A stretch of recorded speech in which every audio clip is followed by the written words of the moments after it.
Hamas battalions in Rafah.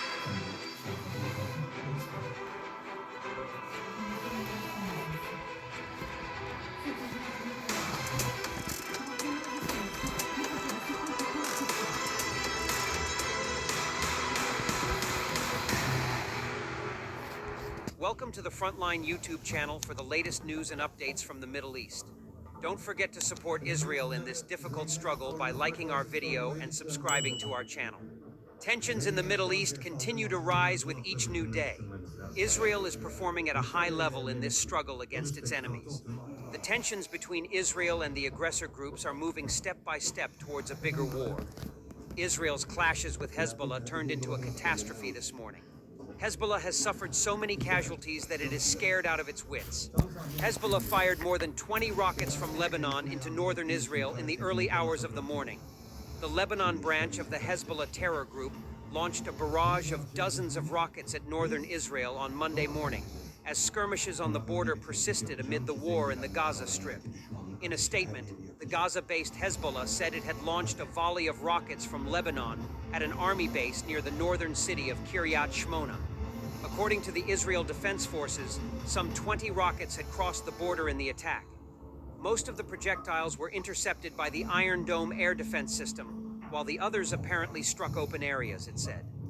Sirens sounded in Kiryat Shmona and nearby communities in the attack.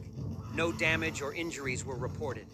The Israeli army's response to the attack was swift. Israel launches fresh attacks in southern Lebanon amid tension with Hezbollah. Airstrikes, artillery shelling reported in several towns in southern Lebanon. The Israeli army carried out fresh attacks in southern Lebanon on Monday amid growing tension with Lebanese group Hezbollah.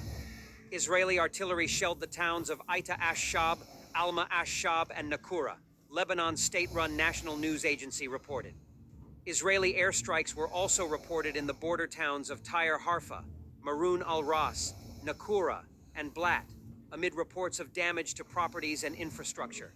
No reports were yet available about injuries. Tensions have increased along Lebanon's border with Israel, especially since the Iranian attacks.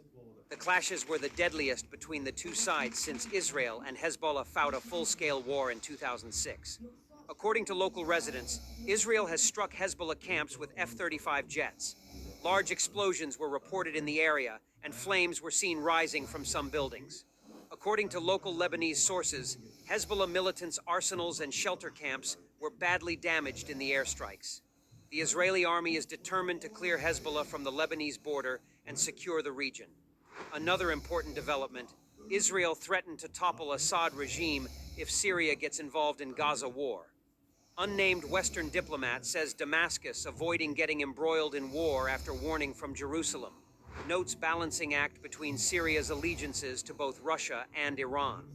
Syria has avoided getting embroiled in the Gaza war, experts said, despite a strike on a building near Iran's Damascus consulate, blamed on Israel, that threatened to ignite a regional conflagration. The government of Syrian President Bashar Assad is seeking to strike a delicate balancing act between Russia and Iran, which have propped it up during 13 years of civil war and helped it reclaim lost territory. Syria is part of the so-called Axis of Resistance, an alliance of Iran-backed groups that has launched attacks on Israel or its alleged assets since October. But its other main ally, Russia, maintains diplomatic ties with Israel and has pushed for stability in Syria's south, which borders the Golan Heights.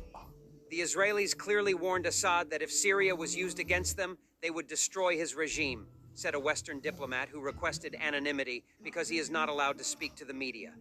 Recent months have seen a series of strikes on Iranian targets in Syria, widely blamed on Israel, culminating in an April 1st airstrike that leveled a building next to Tehran's consulate in Damascus and killed 7 commanders in Iran's Islamic Revolutionary Guard Corps, 2 of them generals. That strike prompted Iran to launch a first-ever... Allora, sono morti tutti. Che dite se cominciamo dall'inizio?